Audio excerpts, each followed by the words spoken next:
once in a lifetime you find that special appliance, the one that makes you hot dogs or popcorn. When you find that special appliance, you never want to let it go. Really don't want to let it go, holding on.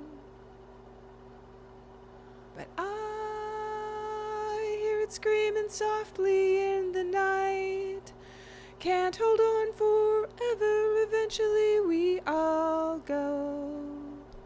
Saying goodbye to your microwave. Don't want to be in a big pit with all the crap from our city.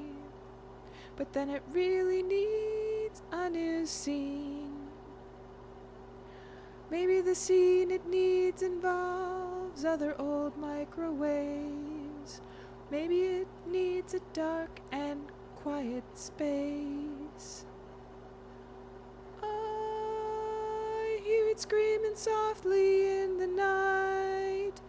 Can't hold on forever, eventually we all go. Saying goodbye to your microwave. So you say gently to your beloved microwave, well done, good buddy, it's okay. Saying goodbye to your microwave.